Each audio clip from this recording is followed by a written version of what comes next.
Once upon a time, in a very small village, there lived a poor blind beggar who sat on a lonely path that led to the village stream. His name was Obi, and everyone simply knew him as Obi, the village beggar. Whenever villagers passed by, they would drop a few coins into his bowl. Obi was well known and well loved, and many even brought him food out of kindness. He was always thankful, bowing his head in gratitude for their generosity. But nobody knew where Obi came from, or whether he was a native of the village. All they knew was that he was always found near the village stream, sitting quietly. One evening, a young girl named Kamsi was returning from the stream when she found Obi lying in the bush nearby, fast asleep. She looked into his bowl and saw money. Tempted, Kamsi crept toward him and stole the money bowl, making sure not to make a sound. But as she turned to leave, Obi vanished into thin air. Frozen with terror, Kamsi dropped the bowl and began to plead for his return. But Obi never came back. Panicked and confused, she ran home as if being chased by a ghost. Locking herself in her room, Kamsi sat on her bed, trembling. Soon after, her legs began to itch terribly. She rubbed them and applied some ointment, but it only gave brief relief. That night, she went to bed with the itching still on her mind, until she woke up and screamed. Her legs had transformed into those of a goat. Her father, Pa Okoro, ran into the room and stared in horror at his daughter's transformation. When he demanded an explanation, Kamsi, scared to tell the truth, lied. She claimed that Obi had asked her for money, and when she refused, he cursed her and disappeared. The next morning, Pa Okoro stormed to the stream, furious. But Obi was not there. He waited for hours, still no sign. Concerned, he took Kamsi to Akuna, the village healer who tried everything but failed. Akuna advised him to go to a powerful healer near the mountains.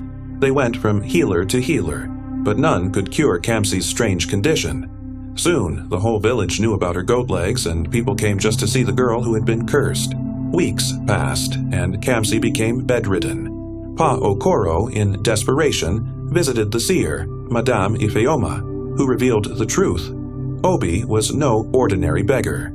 He had come on a mission and had been deeply angered by Kamsi's attempt to steal from him. Madame Ifeoma warned that if nothing was done, Kamsi would soon be fully transformed into a goat. When pressed, the seer said that Kamsi needed to complete Obi's mission to be freed.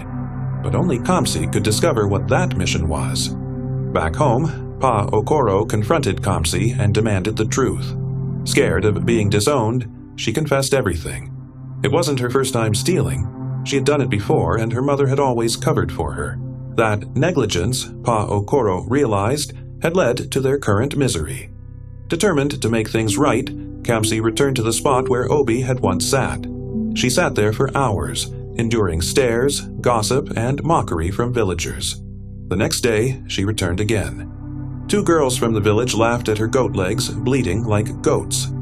Still, Kamsi came back again the next day. That day, rain poured down, and she ran to an old nearby hut for shelter. Inside, she found a sick, elderly woman. Kamsi cleaned the hut and cooked for the woman, who was overwhelmed by her kindness. That small act gave Kamsi a sense of peace. The next morning, while sitting at her usual spot, a sad little boy passed by on his way to fetch water. Kamsi asked what was wrong. He burst into tears and told her about the cruelty of his stepmother, who blamed him for his father's death and often starved and beat him. His mother, he said, had abandoned him as a baby. Kamsi was heartbroken. She gave him food and promised to help him. He gave her a bracelet that his mother had left with him, a small symbol of hope. That evening, when Kamsi got home, a powerful priestess was waiting. Pa Okoro had gone far to bring her. The moment the woman saw the bracelet, she froze. "Where did you get this?" she asked. Kamsi explained it came from the boy. The woman gasped. It was her son. Years ago, before accepting her destiny as a priestess, her family had taken her child away and hidden him. They feared motherhood would distract her from her calling, so they cast a spell that prevented her from ever finding him. Kamsi took the woman to the boy's home, where they found the stepmother beating him again. Enraged, the priestess turned the wicked woman into a goat on the spot. At that moment, Kamsi's legs returned to normal. The curse was broken. Kamsi wept with joy as the priestess hugged her son for the first time. She now understood that Obi's mission was to find someone who would save his son. What no one knew was that Obi was the spirit of the boy's father. watching over his child from beyond. The priestess thanked Kamsi for reuniting her with her son and left the village with him, smiling. Kamsi returned home, no longer cursed but forever changed.